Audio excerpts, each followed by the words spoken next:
Hollywood has turned into Hellywood. It has come a long way from what I used to admire. I used to want to be an actor in Hollywood because it looked fun, and I wanted my job to make me smile. I love entertaining people, so I felt like it was the perfect profession for me. I still want to be an actor, but I no longer want to be hired by Hellywood because of the insufferable feminist racist nightmare it has become. Classic Hollywood was an institution that was ahead of its time and used to change society for the better. In 1957, Classic Hollywood put an interracial kiss in their movie Island in the Sun. They did this even though they got backlash from the KKK. Classic Hollywood dismantled racism. They knew that a racist organization would be pissed off at them, but they stood up to the KKK and put that kiss in the movie anyway. Hellywood now bows to the racist organization DEI. When the DEI overlords tell them to be racist, they do it, even though it's wrong. They tell their lead stars to be racist if they get criticism about how bad their show is. Writers don't even know Star Wars lore and constantly get things wrong. This is just laughably bad. And on top of that, they try to shoehorn Reva in so much into the story, despite her being a terrible character and also a real bad actor. However, it seems that some of the fan base, from this influential fan base, have decided to attack Moses Ingram online and send her the most horrendous racist DMs. Moses is a brilliant actor, she's a brilliant woman, and she's absolutely amazing in this series. She brings so much to the series, she brings so much to the franchise. You're no Star Wars fan in my mind.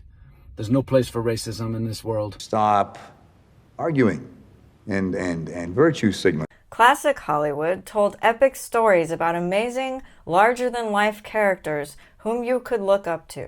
Hellywood preaches CNN-level propaganda through their insufferable feminist-led shows that make my ears bleed. My desire to act has not gone down, but I do not view Hellywood as a valuable institution that I want to be part of. I view Hellywood as a supervillain that I now want to take down. When I was a child, I enjoyed Star Wars, Indiana Jones, the Batman cartoon, Disney princess movies. I would run around the house and pretend to be Indiana Jones, Luke Skywalker, or Batman. I would practice singing the songs in the Disney princess movies and dance along with them. The entertaining quality of the movies made me really happy as a child. As I got older, I still loved Classic Hollywood because I loved that it was an industry that told stories which inspired people. I wanted to be a part of that because I wanted to touch someone's life through a movie. We used to be able to relate to characters because they had personality traits we admired. I learned how to speak in an English accent because of Doctor Who. My father watched classic Doctor Who, and when I heard them talking, I was fascinated because at the time, I had never heard anyone other than an American talking. I thought it was so cool that English could sound different. I learned the English accent and read a book to my mom using it. She laughed and I had a great time entertaining her. Classic Hollywood was also moral. I even noticed that when I was a child. I wanted to be Indiana Jones, Luke Skywalker, and Batman because I was drawn to their ability to save the world. Indiana Jones would rescue artifacts from evil people who wanted to kill him. Luke Skywalker wanted to kick the Empire's ass, and Batman was always saving his city from evil psychopaths. Morality is something everyone has in their hearts. Hellywood is immoral, and I despise it. Hellywood constantly preaches at the audience to like their evil main characters and demands we see them as good. How about new? A veteran screenwriter's plot twist on Hollywood's DEI cultural shift. It would appear this screenwriter has the same thoughts I do. Someone who loves film and grew up with movies. This writer mentions making movies at the highest level, talking about character arcs and knowing who the audience is. In 2019, enter Hellywood. Well, here's the thing, Bruce. I'm great at controlling my anger. I do it all the time. When I'm catcalled in the street, when incompetent men explain my own area of expertise to me, I do it pretty much every day, because if I don't, I will get called emotional or difficult, or I might just literally get murdered. So I'm an expert at controlling my anger because I do it infinitely more than you. I don't necessarily have a problem with what can we teach people with this story, but you have to have a good moral compass if you're going to teach somebody something worthwhile. Movies about totalitarian societies would teach us that these societies were a bad idea because they erase freedom and humanity. Movies about robots would teach us not to rely on outside objects to solve all our problems because we lose our freedom and our humanity. Shows depicting grief and loss would teach us healthy ways to deal with these heavy emotions. Movies about relationships would teach us how complicated love is, but that it will prevail in the end. Movies about hard times would teach us that struggling through adversity would help us build character and make us stronger people. The problem with Hollywood is they have an inverted moral compass, and they only care about propaganda, so everything they want to teach is evil and terrible for society. Plot, character, and audience were now secondary, and sometimes not even discussed. I guess that explains why I can't ever find a plot in any show, and I constantly just want all the characters to piss off. When I watch modern trash, I just assume there won't be a plot, and then I play a game to see how long it takes for me to find one. It's been 84 years. Most of the time, the movie ends without a plot being found. Add on to that, I don't even care about a lot of the characters in those movies with no plot. I don't even care to know their names anymore.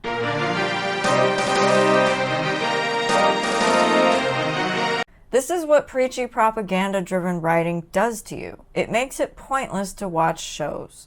These new execs weren't savvy and business-minded execs. They were young, with no track record or comprehension of the bottom line. When the streaming wars started and the money hose was turned on, these experienced executives started relying on these young guns to pick up the slack. But the kids were less focused on the hero's journey and more concerned with taking down the patriarchy. I would like to go back to the days where actors were just actors. Now, when I see interviews, the little text underneath where it says their name says actor/activist. This article says executives are also activists, which proves my theory that activists are ruining everything. They have no business being in the institution because all they know how to do is whine and complain and make the environment terrible for everybody. Which leads us to the next point. The reality is that for the past 5 years, white, straight, male directors and writers with experience and successful track records have been sidelined. We talk about it over coffee or after screenings. We've essentially been told that because of our race and gender, we need not apply. At one point, my agent told me that they couldn't put me up for any open writing assignments or TV staffing jobs because the execs only wanted to hear takes on the material from BIPOC or female or alphabet mafia writers. Some shows even started instituting staffing quotas that 40 to 50% of the writing staff had to be people of color. I once got a comment that said, "How does racism affect white people?" This part of the article is the answer to that question. Racism affects any group of people by demoralizing them, which is why racism is awful. What? No! Once again I say, the power plus prejudice definition is garbage propaganda designed to gaslight white people into self-loathing. Stop it. It gives anyone who uses that definition fake permission to be racist to white people. It makes you look like an asshole if you buy into this definition. Racism affects white people because it affects our livelihoods. This man has been told that he cannot get jobs because he's not of the right race, meaning he's white. That is a horrible, discriminatory, racist policy that we should not have in America. When the woke tell you that America is racist, they are correct, but the woke are lying about why it's racist. Lies and lies and more lies. America is racist because of policies like theirs. Telling a white man that he cannot get a job because he is white is racist. Stop it. Black people complain about this all the time. They complain that them not getting hired because they're black is racist. So they know this, yet they'll turn around and do it to a white person. We need to stop being idiots and thinking that discriminating against white people is impossible.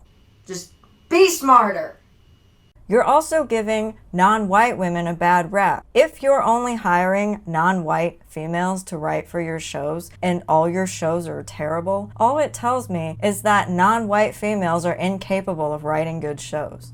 This just makes it harder for any good non-white female writer to get hired for anything because the bad ones have saturated the market so much. You're destroying the trust between groups of people, and that is wrong. Now the good people have to work even harder than they did before because they have to build up that trust again. I know many showrunners who hate this. Thank God for that. At least there are some showrunners who don't like hiring incompetent morons. Not because they didn't want to hire new writers and foster them. They didn't want half their staff coming from a pool of young, inexperienced writers who knew nothing about working in a writer's room, production, post, or deadlines. Is this illegal? Yes, this is very illegal. The Civil Rights Act of 1963 says that you cannot discriminate against somebody based on their race. You cannot withhold a job from someone and say their race is your criteria for not hiring them.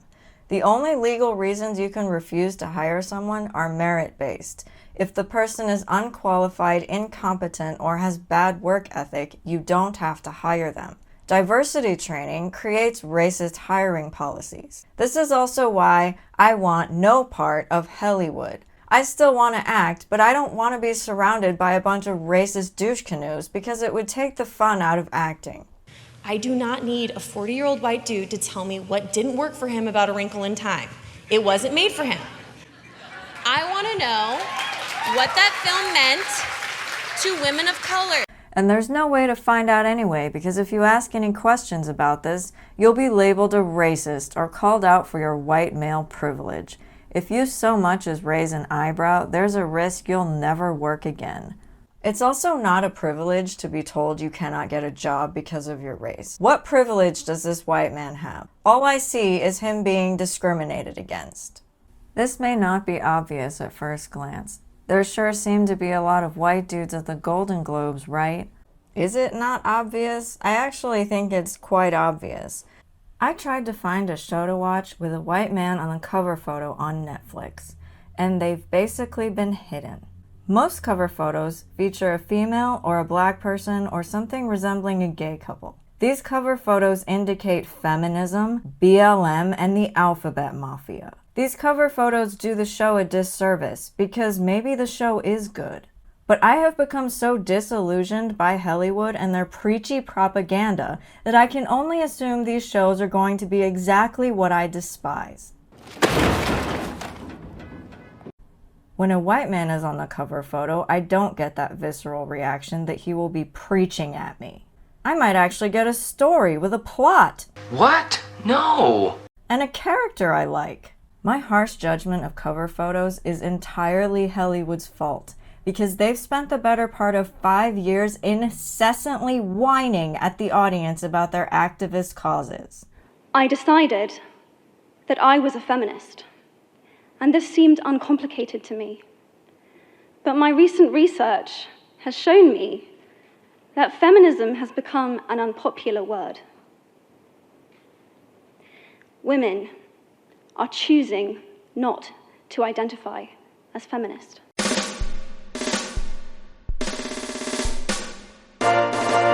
The woke have shoved their propaganda so hard into my face that I now recoil at the mere sight of them. If they're upset about that, I can't be bothered to care. Your cover photo is supposed to attract and intrigue me. It's supposed to make me want to watch your show, not make me recoil and run away. It's those of us with decades of experience working on some of your favorite TV shows and films that are now sitting on the sidelines waiting. No institution reinforces this more than the WGA.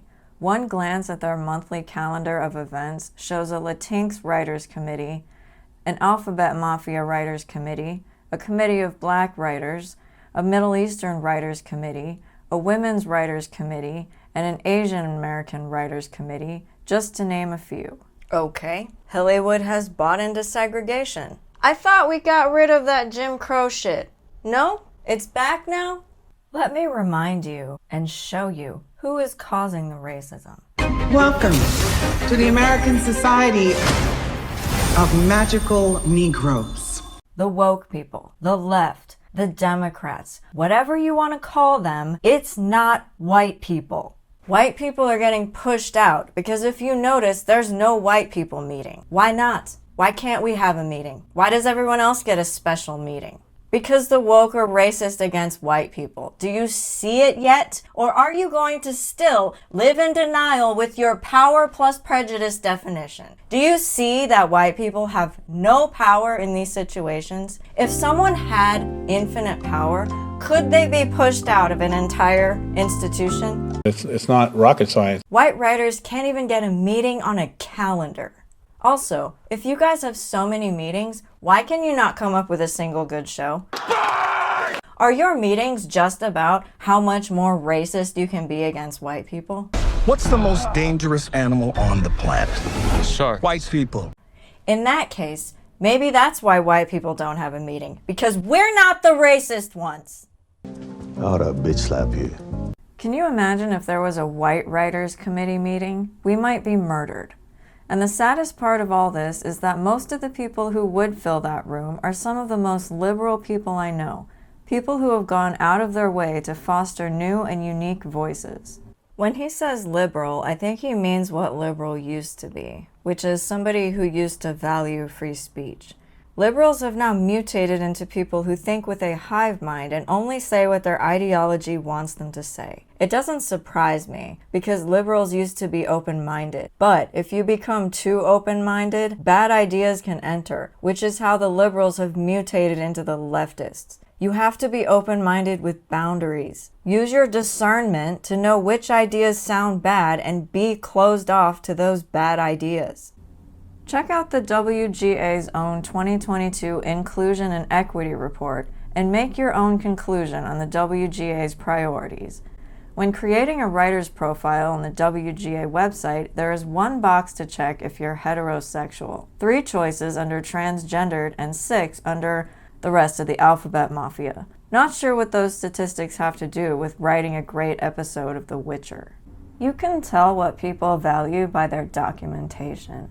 This WGA form has 3 pages of identity-related questions, which has jack shit to do with writing shows. It's like filling out a census form on steroids. This mindset was very present at the last in-house WGA meeting held before the strike of 2023.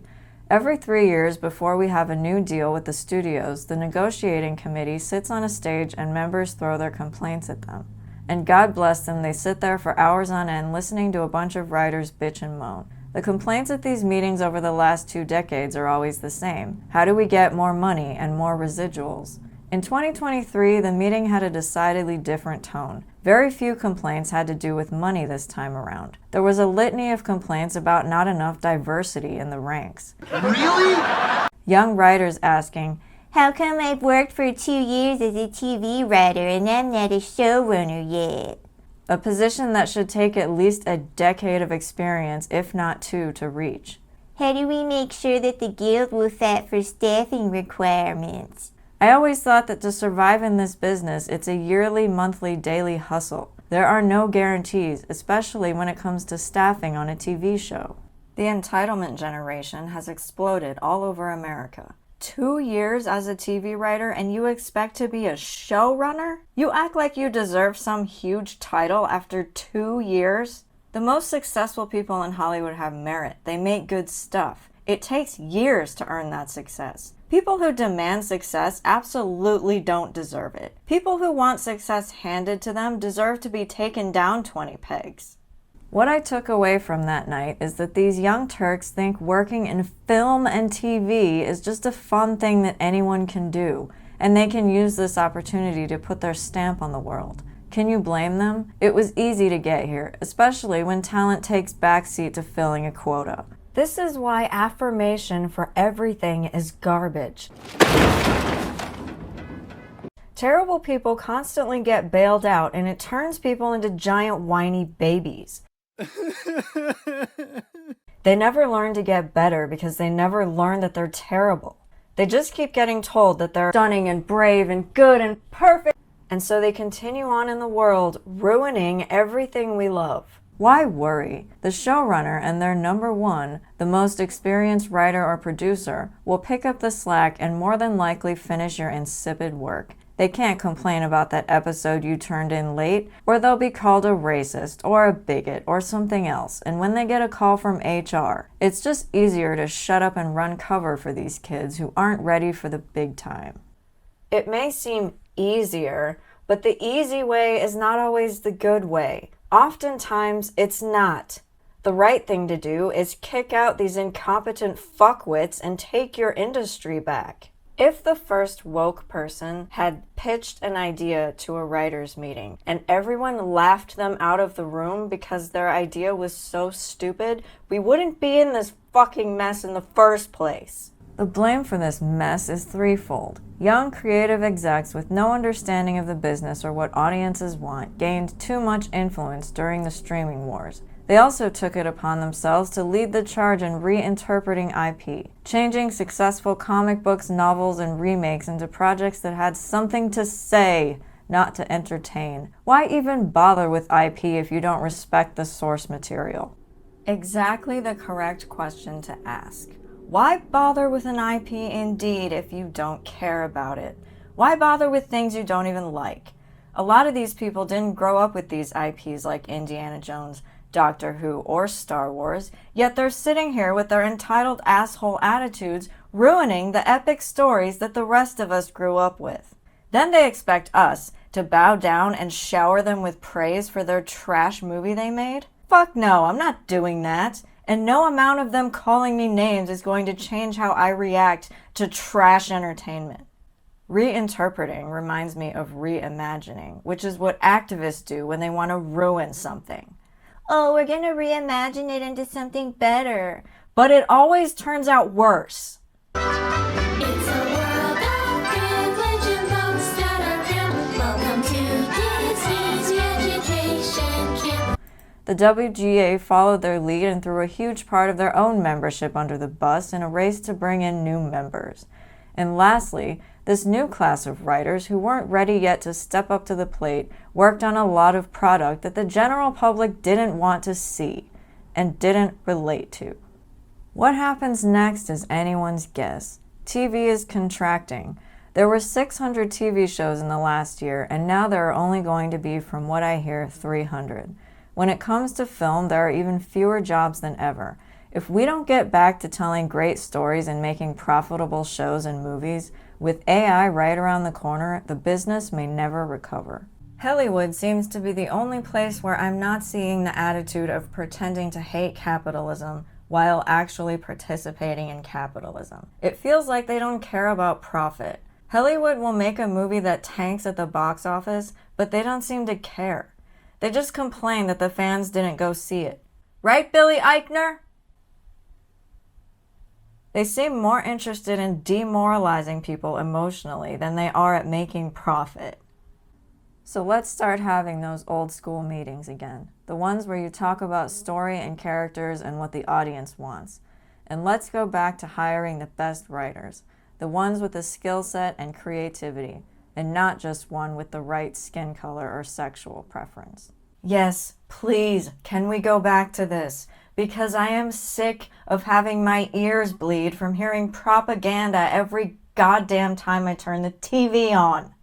Okay, well, I'm done screaming at the camera for today, so until next time, I will see you on the next video.